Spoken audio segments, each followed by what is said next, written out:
Hi dears, രാത്രിയാണ് കേട്ടോ. Food കഴിച്ച പാത്രങ്ങളൊക്കെ കഴുകി വെക്കുകയാണ്. ഫുഡ് കഴിച്ച പാത്രങ്ങൾ മാത്രമല്ല, ഫുഡ് ഉണ്ടാക്കിയിട്ടുള്ള പാത്രങ്ങളും ഞാൻ കഴുകി വെക്കുന്നുണ്ട് കേട്ടോ.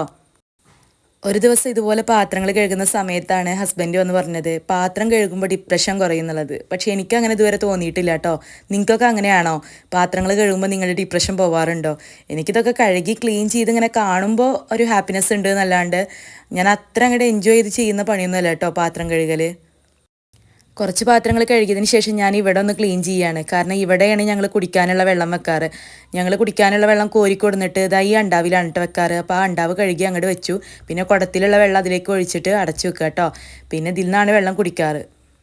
ഇന്ന് കുറച്ച് കറി ബാക്കി വന്നിട്ടുണ്ട് കേട്ടോ. അപ്പോൾ ഇന്ന് ചിക്കൻ കറി ആയിരുന്നു. അപ്പോൾ ഞാനത് ബാക്കി അടച്ചു വെച്ച് ഫ്രിഡ്ജിലേക്ക് വെക്കുകയാണ് കേട്ടോ.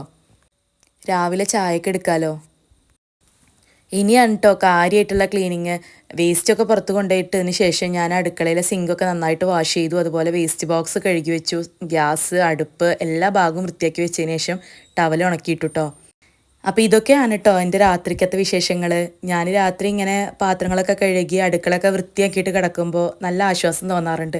അതുപോലെ തന്നെ രാവിലെ എണീക്കുന്ന സമയത്തും നമ്മൾ ഈ വേസ്റ്റും അതുപോലെ നമ്മൾ കഴിച്ച പാത്രങ്ങളൊക്കെ കാണുമ്പോൾ പിന്നെ ആകെ ഒരു മടുപ്പാണ്. അപ്പോൾ ഇങ്ങനെ ചെയ്തിട്ടാണ് കേട്ടോ ഞാൻ കിടന്നുറങ്ങാറ്. അതുപോലെ തന്നെ ലൈറ്റൊക്കെ ഓഫ് ചെയ്യാണ്. ഇവിടെയൊക്കെ ലൈറ്റ് ഓഫ് ആക്കിയപ്പോഴാണ് ഞാൻ ഇവിടെ ലൈറ്റ് ഇട്ടിട്ടുണ്ടായിരുന്നു. ഇത്രയൊന്നും ലൈറ്റ് ഞാൻ ഇടാറില്ല കേട്ടോ. അപ്പോൾ ഇന്ന് വീഡിയോ എടുക്കാൻ വേണ്ടിയിട്ട് എല്ലാ ലൈറ്റും ഇട്ടിട്ടുണ്ടായിരുന്നു. അപ്പോൾ ഇത്രയൊക്കെയാണ് ഇന്നത്തെ വീഡിയോ. ഇഷ്ടമായാൽ ലൈക്ക് ചെയ്യുക കേട്ടോ.